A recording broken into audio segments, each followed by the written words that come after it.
Aí eu tenho que começar, que eu tenho que apresentar.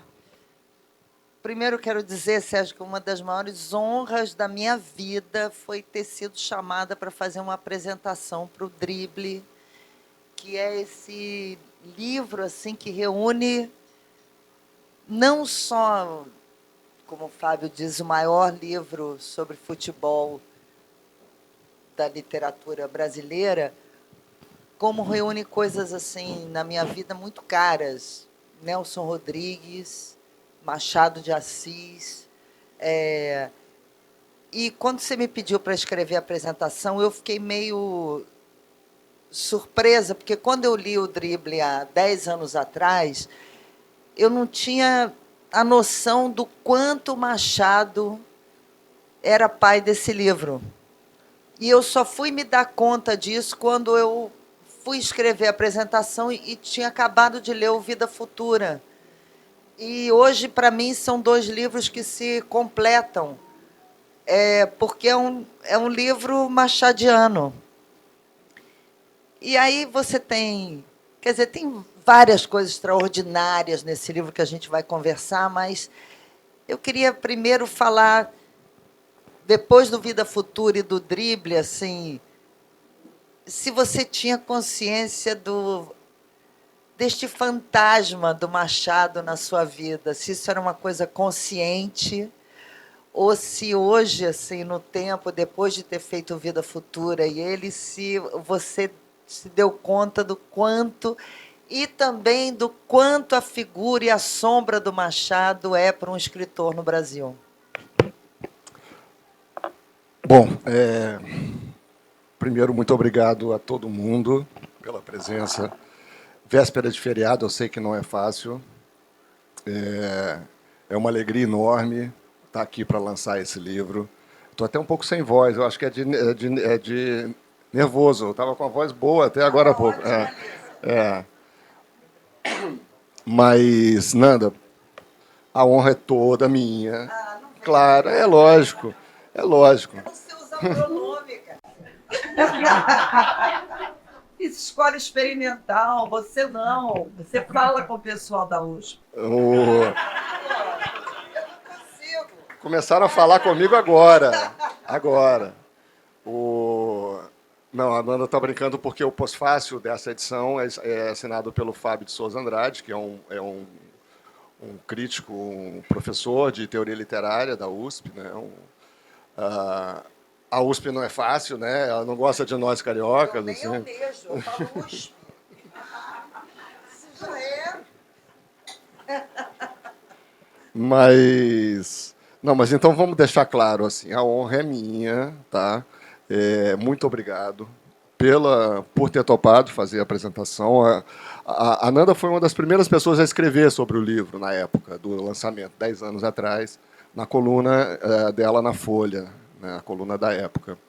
E ela estava com o fim bombando naquele momento, e eu lembro que ela falou assim: o Drible é parente do Fim, só que é mais macho.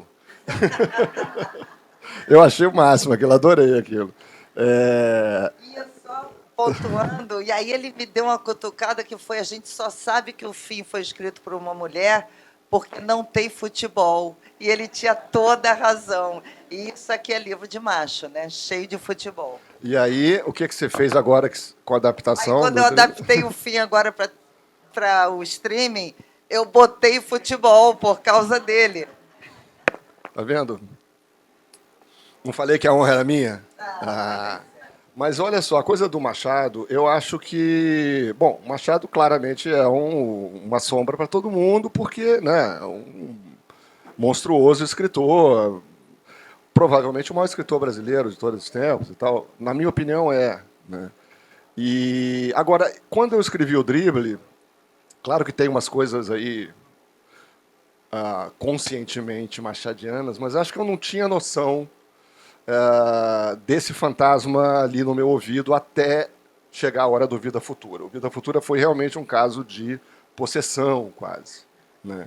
Eu larguei o emprego para poder escrever aquele livro porque o Machado não saía do meu ouvido. Né? Começou a me perturbar muito. A Heloísa pode confirmar que é a pura verdade. E, e aí eu acho que sim, eu acho que nesse sentido um livro acaba iluminando um pouco o outro, o que é curioso, porque são completamente diferentes, né? Totalmente diferentes, mas a presença do Nelson Rodrigues também é forte nos dois. Isso não é à toa. Eu acho que o cruzamento do Nelson Rodrigues com o Machado de Assis é o meu projeto artístico, sabe? Assim, tem um pouco de cada um, talvez. Não tem essas duas grandes influências, assim. E o Nelson já era uma coisa mais assumida, porque desde o meu primeiro livro tem Nelson Rodrigues. Ele aparece como personagem. Eu aprendi a escrever diálogo com ele, né? Os meus diálogos eram muito ruins. Em geral, diálogo é um troço difícil mesmo, né? E era uma grande dificuldade que eu tinha nos primeiros anos ali escrevendo, de fazer os diálogos soarem minimamente plausíveis. E até um dia em que, por um compromisso de trabalho, eu ia fazer um perfil do Rui Castro, que tinha acabado de lançar a biografia do Nelson, para uma revista. E aí eu tirei assim uns dias para ler todo o teatro do Nelson de enfiada. Foi realmente uma imersão, um troço muito, muito intenso. E quando eu acabei de fazer essa imersão, eu sabia escrever diálogo. É exatamente isso. É isso, eu aprendi com ele. A coisa de você interromper uma frase e deixar ela meio truncada. Uma pessoa faz uma pergunta, a outra não responde exatamente o que ela perguntou. Né, tem uma sujeira nos diálogos, né, que soam plausíveis, que é a sujeira da vida. Ninguém troca mensagens inteirinhas, bonitinhas, quando está conversando. Né? A pessoa se distrai, a pessoa se esquece, a pessoa se repete. Né? E isso tudo, esses truques técnicos todos, eu aprendi com o Nelson. E tem muita gente até que me pergunta se eu sou parente do Nelson, eu não sou. O meu Rodrigues não tem nada a ver com o Rodrigues dele, mas eu acho que tem um parentesco, sim, em algum plano aí, enfim, parentesco espiritual, artístico. E você tem uma teoria no drible que eu amo, que é que o futebol brasileiro eram todos pernas de pau, mas aí os speakers começaram.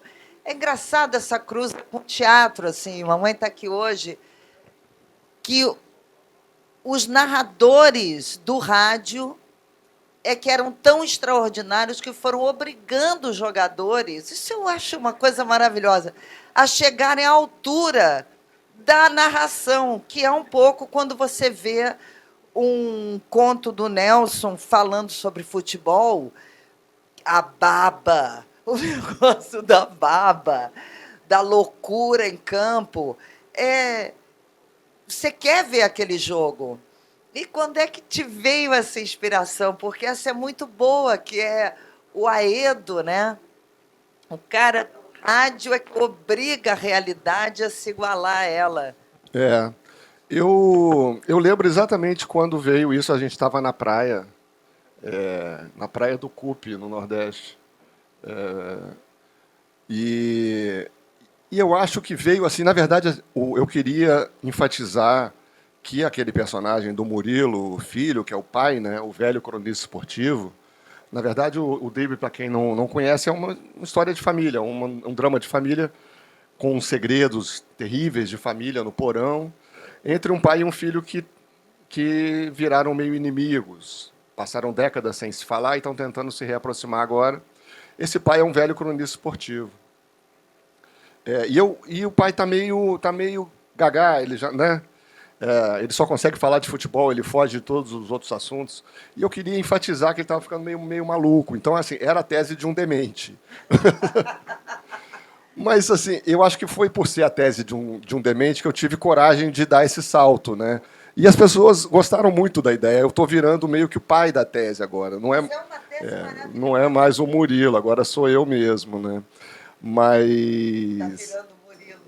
Não. O Murilo é muito canalha, né?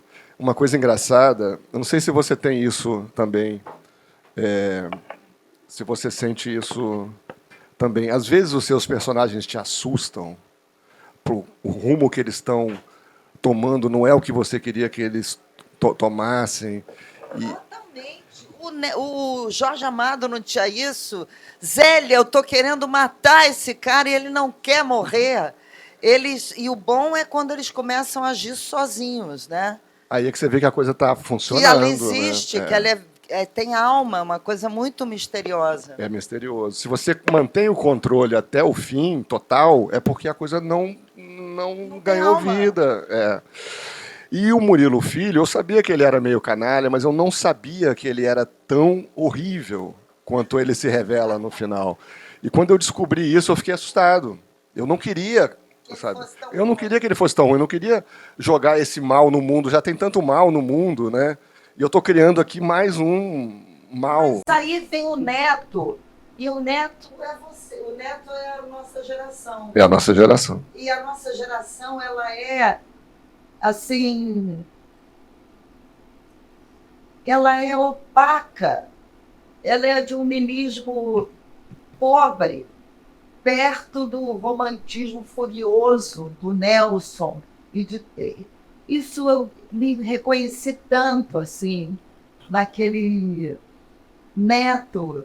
E você pensa, quando ele veio vindo, você pensou nisso, porque eu tenho um complexo de vira-lata com a nossa geração. Tem um pouco também, tem um pouco também. Mas, ao mesmo tempo, assim, eu acho que nós somos melhores do que o Neto, né? Assim, a gente conseguiu fazer o vira-lata. Sim.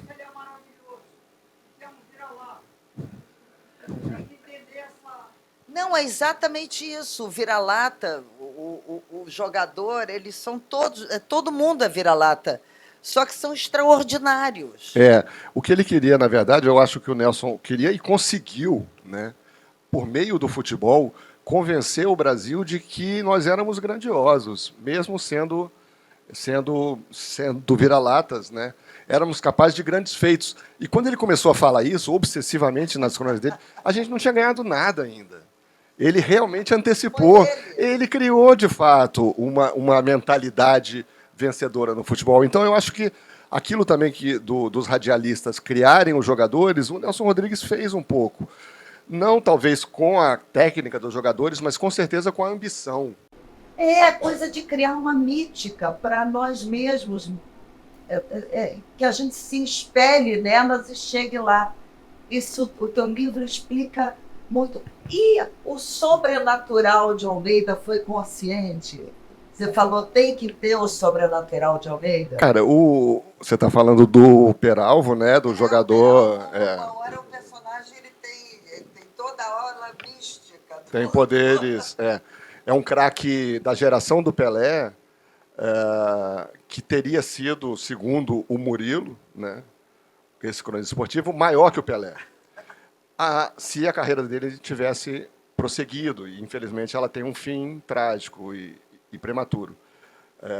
Mas o grande lance do Peralva é que o Peralva tem poder, ele é filho de uma mãe de santo e ele tem uns poderes mediúnicos que ele usa dentro de campo para jogar melhor ainda. E o sobrenatural de Almeida era a figura, o espírito lá que baixava nos jogos do Nelson Rodrigues para mudar o placar, né, para fazer coisas improváveis acontecerem dentro de campo, principalmente a favor do Fluminense. Né? Mas o sobrenatural de Almeida, no caso o Peralvo, ele é a primeira coisa do livro. Ele é a primeira coisa.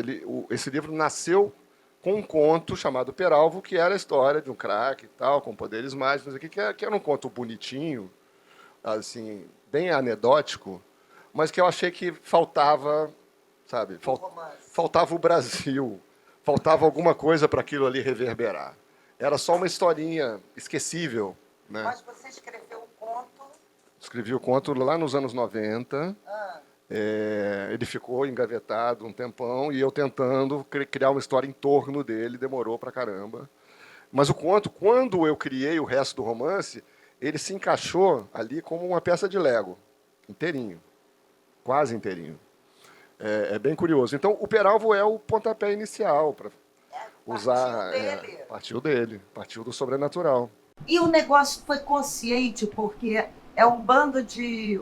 Tem um livrinho do Contado Galigares, o Hello Brasil, que é muito interessante, que ele fala que o Brasil é um país de filhos, e de filhos que foram renegados pela Europa, pelo pai.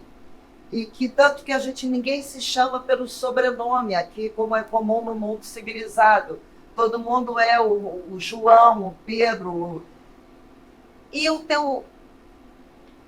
também, quando fui escrever a apresentação, me dei conta que é o Murilo Filho, o Murilo Neto. Eles não é o Murilo, eles são filhos e netos de ninguém. E essa coisa de usar, que aliás é uma palavra que ele não conhecia, eu fui vulgar, aclarar agnome. Não é isso? Agnome, que é esse. Não conhecia essa palavra. Estou aprendendo com você. Eu buguei para saber qual era o nome disso, né, gente?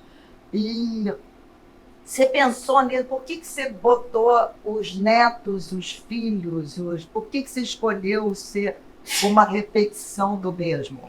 Eu achava importante enfatizar essa coisa das gerações, porque eu queria um romance que fosse um drama de pai e filho, né?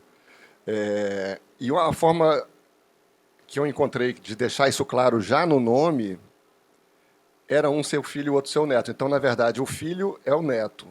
Pois é. E o filho é o pai, né? Exatamente. Tem uma confusão aí proposital. E é irônica também, porque não vamos dar spoiler, mas, enfim, no final a gente reavalia um pouco essa coisa toda. Mas o neto... Você estava falando do neto, né? O neto é exatamente da nossa geração, né? Agora, ele é uma coisa que eu gosto de fazer.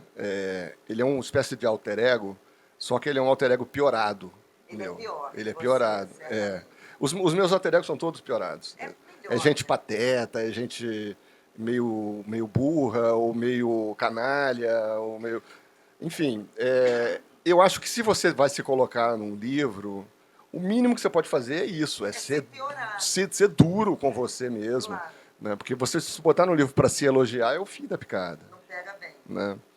E não pega bem, mas muita gente está fazendo. Né?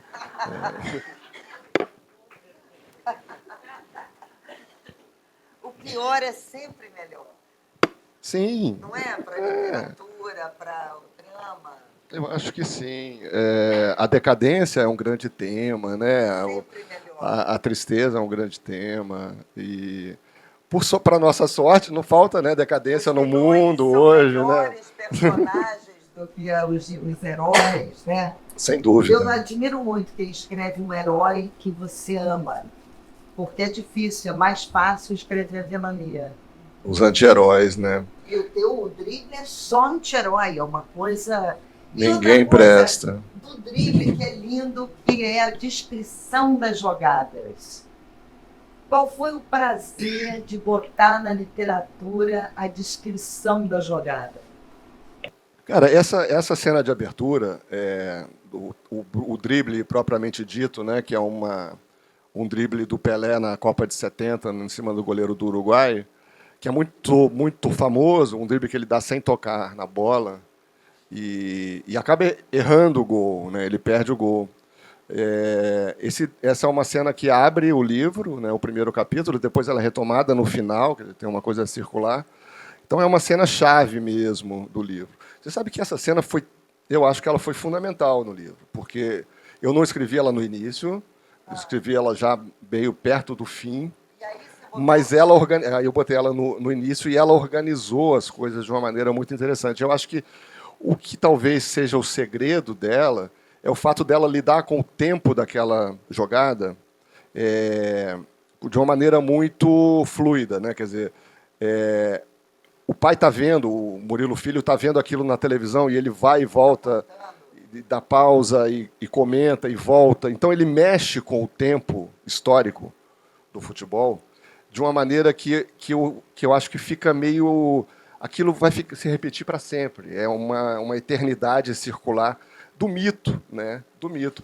E eu acho que esse foi talvez o achado para me permitir falar do futebol de uma maneira Não é fácil botar o futebol dentro de um romance, porque eu acho que o futebol é narrado demais. Ele é narrado em excesso no jornal, rádio, Todo mundo, nas rodas, todo mundo nas conversas de botequim, todo mundo sabe tudo.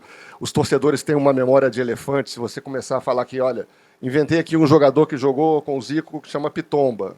Todo mundo sabe que não existia um jogador que jogou com o Zico que chama Pitomba. Então, por isso eu trouxe o Peralvo, quando eu trago o Peralvo para o Rio. Ele vai jogar no América, porque o América é um time que já está coitado, né? Ninguém lembra. Está desaparecendo. Aí os torcedores já não têm essa memória toda, né? E, aliás, no caso, tem uma historinha boa sobre o América para contar, que o José Trajano, que é talvez o último dos grandes americanos da imprensa, escreveu um livro chamado Tijuca América, uns anos atrás, em que cada capítulo é dedicado a um craque da história do América. E um dos capítulos é dedicado ao Peralvo. Não! Sim! Sensacional, Parabéns. sensacional. Sensacional. Eu fiquei muito feliz. E o Peralvo tem isso, ele está tentando ganhar vida mesmo. Assim. Tem uma resenha também que eu gostei muito, que eu não vou citar o nome, mas uma pessoa que dizia, olha, o livro não é grande coisa, mas tem o grande mérito de contar a história desse grande jogador Peralvo, que estava esquecido. Jura? Sim, Pô, isso é incrível. maravilhoso. Isso Né? é maravilhoso. Sim, o Peralvo está querendo muito ganhar, assim, pular para a vida real, sabe? Uma hora ele acaba conseguindo, se vocês encontrarem. Né? E aqui uma pergunta sobre futebol para você, porque esse livro ele é sobre a invenção do Brasil ao o mestre do futebol, né? Ele é essa invenção, eu não sei em que meio você dá ela ao Nelson, os radialistas que inventaram essa mitologia para gente. E o Pelé e os caras que fizeram, né? Que foram atrás. Dá conta daquela narração. É, e hoje o futebol continua existindo, mas é diferente. Eu queria que você falasse sobre como é o futebol hoje para você, porque obviamente você é um cara apaixonado por futebol. Meu último desencanto foi por levar os meus filhos para ver a final do Fluminense na Libertadores contra o LDU e perdeu nos pênaltis. Eu virei uma pé frio, assim, dos meus filhos quererem que eu saia de casa quando foi o jogo. Então, o futebol é uma coisa proibida para mim. E eu queria saber hoje para você o que é o futebol, e se o futebol daria um romance hoje.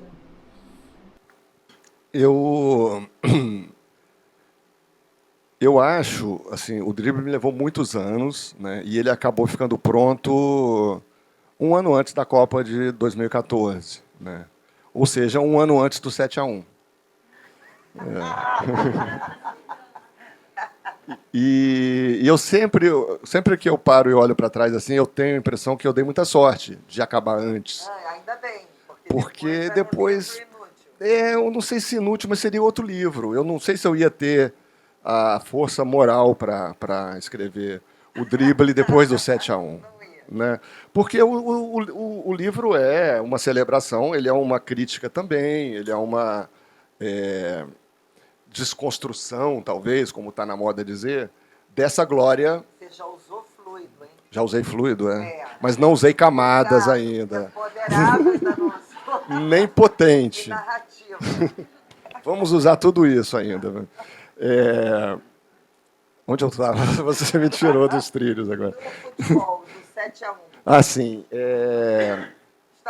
O livro é uma celebração, ainda que possa ser também uma crítica, também uma desconstrução e tal, desse mito da grandeza insuperável do futebol brasileiro. Que é um mito, obviamente, mas era um mito muito bacana que a gente gostava de acreditar. Depois do 7-1 ficou muito mais difícil acreditar nisso. Né? A gente meio que foi trazido por... O Neymar também ajudou. O Neymar continua ajudando. Né? É um 7-1 eterno.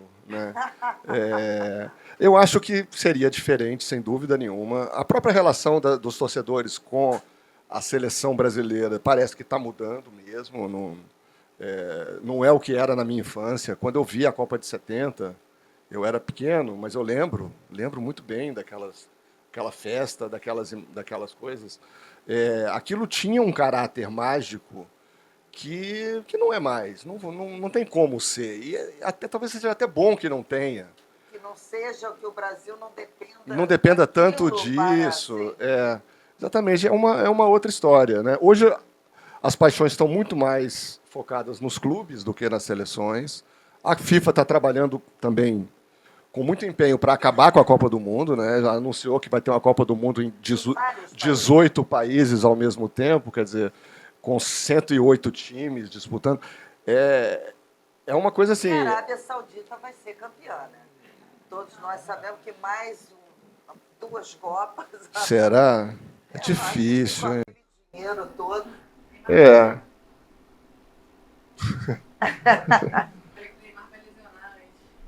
Mas o que eu quero dizer é assim, o Brasil que está no drible, ele tem um caráter assim que talvez a nossa geração seja a última geração que conheceu.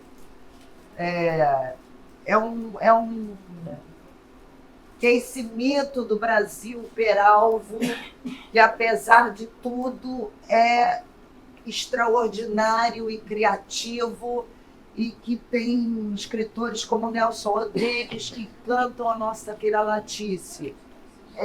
E que ia dar alguma contribuição original para o mundo. Tanto em termos de raça, quanto de democracia, sei lá, de tudo. Sim, de convivência, de contrários e... Sempre com uma visão de fracasso, que o teu livro tem muito. É uma mistura de algo, é o Paris no futuro, né, meu? Aquela frase do Milor, sendo que esse se aproxima a cada dia que passa. É uma coisa maravilhosa. E que eu sinto que a gente hoje, talvez nada no mundo tenha mais esse mito. E o choque um pouco é essa... É engraçado, porque é um livro sobre o Brasil do século XX. Assim. Acho que sim, eu concordo com você. Eu acho que tem apesar de tudo, de todos os fracassos e de todas as canalices que formam a história desses personagens, tem um certo otimismo ali. Né? Tem um país ali que está aguardando para explodir, para acontecer e para ser alguma coisa de muito especial no mundo. Eu acho que a gente acreditava nisso, né? E está mais difícil, sem dúvida nenhuma, acreditar nisso. Eu acho que a própria ideia de um país, um Brasil só, é uma ideia que vai ficando para trás. Né? Hoje você tem 1000 Brasis, você tem 1000 grupos de interesse. É difícil você reconhecer uma unidade nacional que vale a pena, que não seja pura ideologia, puro mascaramento de conflitos. Né? Eu não sei se isso é uma crise do litoral. Eu acho que se você for ali para o interior, para o agronegócio, eles têm uma visão muito clara do Brasil. Muito clara do Brasil. Mas não é boa, não, né? Mas não é muito boa, não. Mas ela... Mas ela não nos representa, por exemplo. A você e a mim, mas a eles... Mas a gente é importante, Nanda. Tem que representar a gente também. Mas eu acho é um livro muito especial por isso, eu acho, Sérgio, porque ele é assim... Eu achei curioso você falar do quanto o Nelson ensinou a escrever diálogo. Eu ando escrevendo muito roteiro ali, desde o fim. Estava falando para você, é impressionante como não se sabe escrever diálogo. São muito poucas pessoas que entendem o que é um diálogo, porque não leram o Nelson. E aí você dizer isso, que quem te ensinou foi o Nelson. Então é engraçado que é um livro meio que é um resumo de muita coisa assim que a nossa geração conheceu e que e que já não é como aquilo. É engraçado, é um livro de para explicar o que foi aquilo que a gente viveu, que a gente entende que já não é tanto que está no Vida Futura. E você pega o Machado e põe ele aqui para ver que é o Vida Futura é um pouco sobre o seu assombro através Sim. do Machado. É curioso. O Vida Futura é um livro que eu escrevi na pandemia, né? No momento em que eu não estava entendendo mais nada, não sabia quanto tempo nos restava de vida e tal. Era muito um momento de pernas para o ar mesmo. E aí eu tive essa ideia meio insana, né? Bastante insana, de trazer o Machado de Assis para explicar o que eu já não conseguia dar conta mais com a minha linguagem de escritor contemporâneo, século XXI. Como é que seria aquele cara, com a linguagem dele do século XIX, para ver, olhar o que nós temos aqui. E o que ele vê aqui é um cenário bem devastado, né? Bem mais sombrio do que o que a gente tinha no Drible, né? Porque a geração do Neto, que é a nossa, que pega a redemocratização, por mais que isso depois meio que gere umas promessas que ficam meio frustradas, tinha uma promessa. Tinha uma sensação de organização, de algo que estava se organizando. Tava, Que não existe mais. O Vida Futura é sobre a é, caos, né? que é esse momento que a gente está vivendo, né? O Rio das Milícias, né? A gente acaba de ter um episódio, enfim, terrível, e eu acho que um marco mesmo histórico assim desse domínio da cidade por facções milicianas, né? Então, eu acho que é um livro mais desesperançado. Mas também, pô, foi feito no meio da pandemia, não dava para ser muito alegre E naquela. também não sei se a questão da esperança ela é uma questão para a literatura ou para a arte.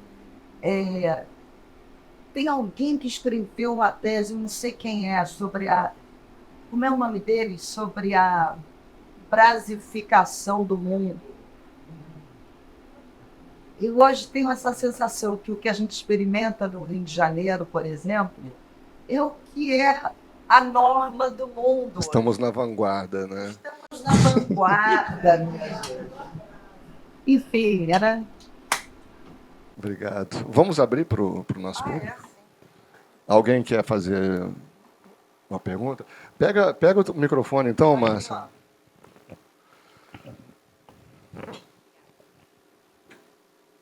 Oi, boa noite.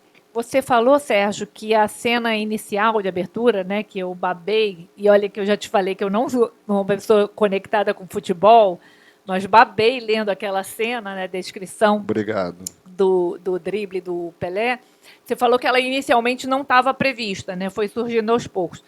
E aí o título do livro é aquilo, né, aquela abertura já justifica, já explica o título. Então, o título surgiu a partir dali? Tinha outro título antes? Não, ele teve alguns títulos provisórios, mas nada que mereça ser citado assim. O drible apareceu no final. O livro estava pronto quando apareceu esse título. Em geral, eu chamava ele de meu livro de futebol. Não tinha muito nome. Assim. Você tem que salvar com algum nome, né? Tem que salvar o arquivo. Mas fala aí algum nome que chegou a ter. Teve. Foi Peralvo, inicialmente era Peralvo, aí depois teve uns nomes horríveis, não vou falar, não, vai ser uma vergonha. E acabou, na verdade, antes de ser o drible, eu pensei em o drible de Pelé em Mazurkiewicz, que é o nome do último capítulo. E é claro que o drible só é muito melhor, uma coisa curta, né? E aí eu tive esse bom senso de cortar 90% do título. E eu acho que melhorou. Até porque, sendo mais genérico, o drible, eu acho que ele se refere a mais do que aquela cena. Né? Tem um drible estrutural ali que é dado no leitor também. Né? Sei nisso. E aproveitando, prolongando, antes que alguém... para dar tempo do pessoal pensar em outras perguntas, nas traduções, né? Porque tem várias traduções, todas elas mantiveram o drible ou tem outros títulos curiosos, interessantes? Não, o drible. Em espanhol é el regate, que é um título que me dá um certo trabalho, porque na América Latina ninguém sabe que diabos é regate. Ah, não é a mesma? Não, é espanhol, é na Espanha. Na Argentina é La Gambeta. Ah, muito melhor. Melhor, mas, enfim. La Gambeta. A editora é espanhola, a editora é de Barcelona. Então, eles optaram por um título que, segundo eles, funcionaria na América Latina, mas, assim, toda vez... Só funciona Na Espanha. Não, funciona na Espanha. Mas toda vez que eu chego num país da América Latina com esse livro, as pessoas... Eu fico falando, não, porque o livro, regata e tal, as pessoas daqui a pouco elas tomam coragem e falam assim, mas o que é regata? É um pouco chato. É. Mas a tradução é excelente, é do Juan Pablo Villa-Lobos, é uma tradução que me dá muita alegria. E é interessante como tradução é um negócio incrível, né? O meu filho, Daniel, é tradutor, e eu adoro tradução, é uma coisa que me fascina. Assim. Como eu uso muita referência, em todos os meus livros tem muita referência histórica, cultural, a música que tocava, quem era o presidente, o deputado. Tem muita referência brasileira, que para um estrangeiro não é fácil. Né? E, no caso do livro do Juan Pablo, ele não usou nenhuma única nota de rodapé, nenhuma. Às vezes ele explica num aposto, uma coisa rápida, e às vezes ele não explica nada e vamos em frente, porque, afinal de contas, é um romance, não é um livro de história. E a tradução francesa é o completo oposto. Academia. Tem 180 notas de rodapé. Eu aprendi muito lendo aquelas notas de rodapé. De coisas que eu não fazia a menor ideia, que eu aprendi com eles. Mas aí o livro cresceu, ficou gordo assim na França. É engraçado isso, né? Adorei esse banco. Outro dia eu não consegui ler o livro. É Vernon, eu não sei porquê. A nota de rodapé era maior do que o livro. Em letras miúdas. Eu dizia, mas... É complicado. Eu tenho um problema com notas de rodapé também. Mas... coisa doida, né? Eu acho que romance não deveria ter nota. A não ser, assim, numa tradução, coisa muito, sabe, tem um trocadilho que é intraduzível, aí você vai lá e bota. Mas, de um modo geral, é melhor evitar, né? Sabe que o Daldo uma vez me falou isso? Ele disse, eu vou perguntar a você. Quando você lê um livro, você fica parando para ler a nota de rodapé ou você lê direto? Eu falei, olha, eu estou indo direto. Ah, sim, porque é assim que se deve ler. Acertou a resposta. Acertou a resposta.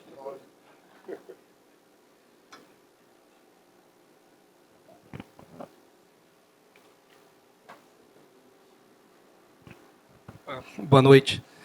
Sérgio, eu fico pensando aqui, a gente tem uma história no Brasil muito forte de relação com futebol, né? Inclusive, um dos gêneros que é considerado um gênero, inclusive carioca e nacional, que é a crônica, ela consegue dar conta do futebol. Né? Então, Nelson Rodrigues, inclusive, é um desses caras. Enfim, né? Teve Tostão também, enfim, teve outras pessoas. E na ficção a gente sempre teve uma questão um pouco problemática de lidar com futebol e tal. Você lança um livro de futebol, que fala sobre futebol, ficção, e esse livro ganha o maior prêmio, né, da língua portuguesa. Você acha que o seu livro passa a ser um marco a partir daí, que pode vir, isso pode ser um incentivo para que outros ficcionistas se aventurem? E também um pouco do porquê que você acha que a gente demorou tanto a ter um livro que chegasse, né, a tratar do futebol e ganhasse um grande prêmio, né, tratando de futebol através da ficção. Obrigado. Eu acho que a questão da ficção com o futebol, eu até falei rapidamente aqui mais cedo, eu acho que tem a ver com algumas questões, assim, na verdade. O futebol é uma narrativa.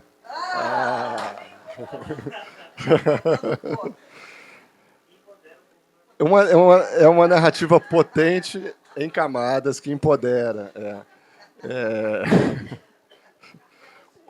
Não, é uma narrativa autossuficiente. Ele é muito fechado, ele está muito pronto. Né? Todos os dramas, comédias, tragédias, está tudo ali já. As pessoas lembram disso, com personagens reais que já morreram ou que estão vivos, mas que estão muito presentes na memória do torcedor. E eu acho que é muito difícil você chegar num mundo desse, que já tem sua mitologia toda prontinha, com umas mentiras de ficcionista e conseguir acesso. Acho que barram você. O futebol te fecha a porta. Não precisa de você. Exatamente, não precisa de você. Por isso que eu acho que talvez o grande achado, um livro que me deu muito trabalho, eu fiquei anos quebrando a cabeça com esse livro, né, enquanto escrevia outros, mas ele estava sempre lá me atazanando. Eu acho que o achado foi tirar o foco, fingir que o livro não era mais de futebol, que era uma história de um pai e um filho, e jogar o futebol de volta de contrabando, pelas memórias do pai. Deu um drible também. Né? Porque, se você pensa assim, no conto brasileiro, tem grandes histórias de futebol. Né? O Rubem Fonseca escreveu sobre futebol muito bem, o Sérgio Santana escreveu repetidamente sobre futebol muito bem. Inclusive, um conto do Sérgio chamado No Último Minuto, do início dos anos 70, é um conto que foi importante para mim para fazer a abertura do drible, porque é um conto em que um goleiro que levou um frango no último minuto de um clássico, um bom goleiro, levou um frango, a bola escapou por baixo do corpo dele, e ele vai para casa e fica vendo aquilo eternamente em looping na televisão. Ele fica se torturando com aquela cena. E tipo aquilo nunca vai embora. O conto acaba com a coisa se repetindo. Aí veio a coisa do circular ali, usar a televisão.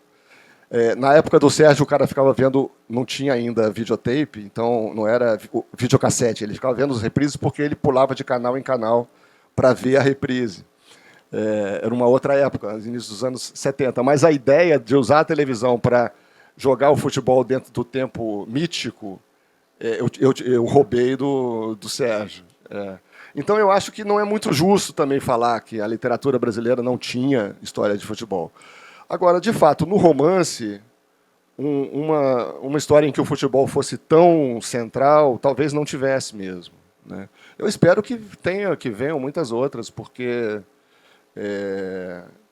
o futebol é muito importante na cultura brasileira. Né? O futebol brasileiro, a música brasileira, são nossas contribuições, assim, né?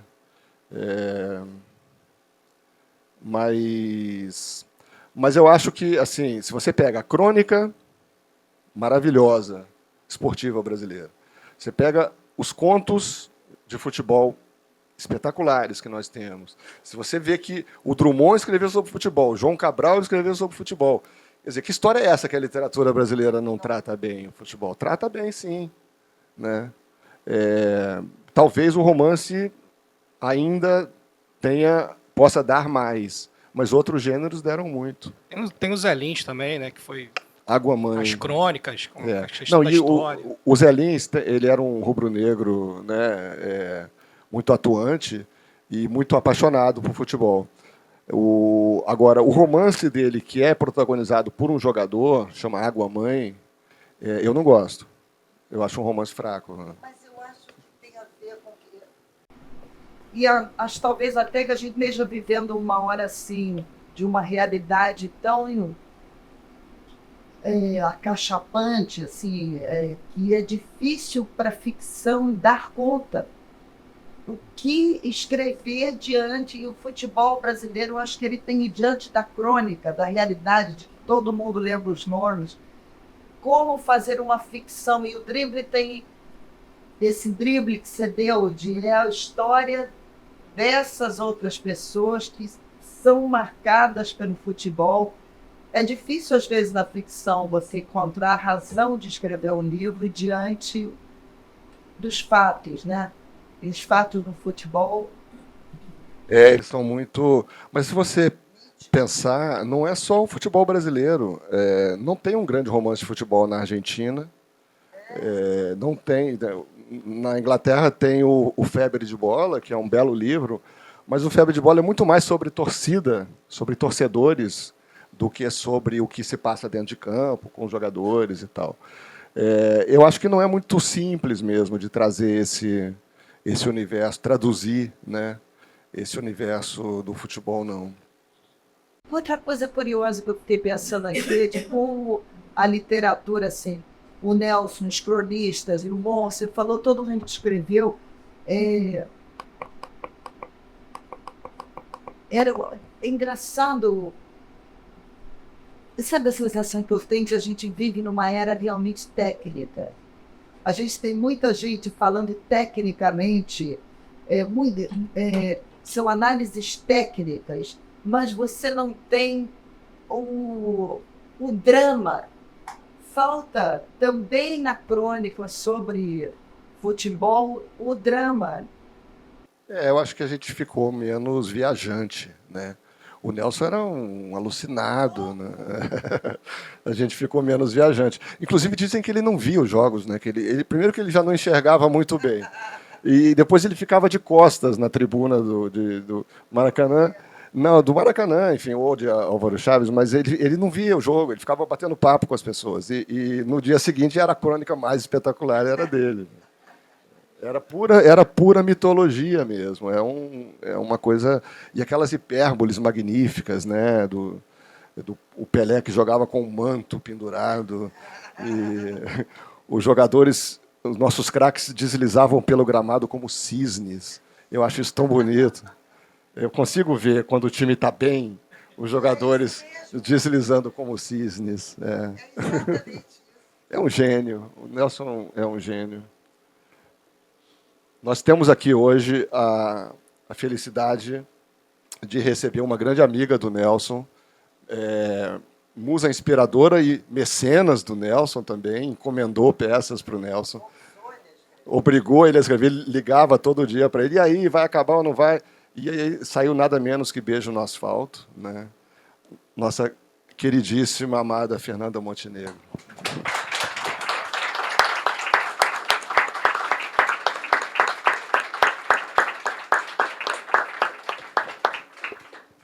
Vou falar uma coisa, porque a idade que eu tenho, eu atravessei o século. Então, esse futebol, ele foi descendo da estratosfera social, não é? Eram os ingleses daqui, tinha lá o seu futebol, entendeu? E aquilo veio vindo.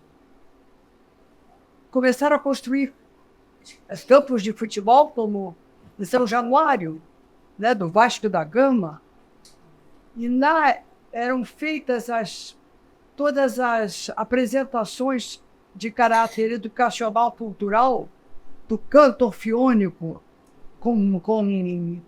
vai dizendo, o nosso Vila-Lobos, entendeu? Uhum. E vieram, antes já tinha vindo o Fluminense, mas já na alta sociedade. Isso veio vindo de uma forma, no melhor do romântico, dentro da nossa fronteira, com a gente, fechada na brasilidade, toda ação esportiva, entendeu? E virou um ato pátrio. Não se vendia um grande jogador para o vizinho. Podia acontecer uma coisa ou outra, mas com o espraiar do futebol pelo mundo, não é que a gente tenha perdido essa visão tão familiar, tão tribal, sabe? Mas isso foi esmorecendo também em cada país. Sim. Hoje o futebol está aí. Sim. E tinha uma coisa das escolas nacionais de futebol, né? Você fala, a escola argentina, a escola brasileira, a escola italiana. Cada uma era muito diferente da outra. Hoje em dia é todo mundo igual, porque eles jogam juntos lá nos times, não tem mais essa... É internacional. Mas você sabe que me explicaram, olha lá, quando a Nanda falou dessa coisa de que seria hoje um novo esporte que viesse com essa mesma pujança, entendeu? E isso mexeu de tal forma que veio o Nelson Rodrigues, entendeu? Um homem que fez da crônica do futebol um ato de alta presença literária, sabe? E, assim, ele ia para o futebol, ele já estava meio cego, porque o Nelson, uma hora, começou a cegueira da família a bater nele, entendeu? Ele nem via direito, mas depois ele escrevia tudo, entendeu? E todos os heróis de futebol, eles passaram a ser um referencial de sobrevivência existencial do brasileiro. Isso foi murchando. Foi. Não é? É. É uma pena. É uma pena, eu também Uma pena. acho. É. E o mundo está secando em termos dessa presença do emocional romântico, no melhor sentido dessa palavra, não é? Porque tem a eletrônica na vida, o botão hoje em dia comanda tudo. O botão eletrônico comanda tudo, não é? Então deverá nascer uma outra possibilidade de um esporte que não esteja, eu acho, em decadência. Eu acho que o futebol está em decadência pelo que, na minha memória, era uma partida de futebol do Brasil, ou quando vinha o argentino, o uruguaio, o inglês, entendeu? O alemão, entendeu? Principalmente na Europa, tudo arte em raça, né? A gente era o que o Nelson diz lá, a sub-raça, mas com glória. Sub-raça, mas com glória, entendeu? E aí é que está a grandeza dele. E ele foi isso na criatividade dele, quer no teatro, quer na memória. Ele é um memorialista a Pedro Tava, entendeu? A obra literária que ele tem sobre as suas confissões de vida são extraordinárias. Sim. A Glória mesmo veio de uma forma popular pelo homem da crônica futebolística brasileira. Tanto que a gente está aqui falando Disso, né? Pois uma é. coisa engraçada nesse drible, que é um gol que não é feito. Isso é tão bonito assim, né? Realmente, grande gol. Que saudade. O americano não faria um livro Não dá sobre saudade. um gol que não foi feito. Um fracasso, né? Não faria. Desse, né? Você sabe que eu entrevistei o Pelé um ano depois, mais ou menos, que o livro tinha saído. Ele foi muito simpático, me deu uma camisa autografada, enfim. Falou que tinha gostado muito do livro. Não sei se ele chegou a ler, mas assim, pelo menos alguém leu para ele e falou que, ó, pode elogiar que tá ok. Mas aí ele falou assim, poxa, vocês ficam falando aí, entende, do gol que eu não fiz? Eu fiz mais de 1000 gols, vocês só querem falar do gol que eu não fiz?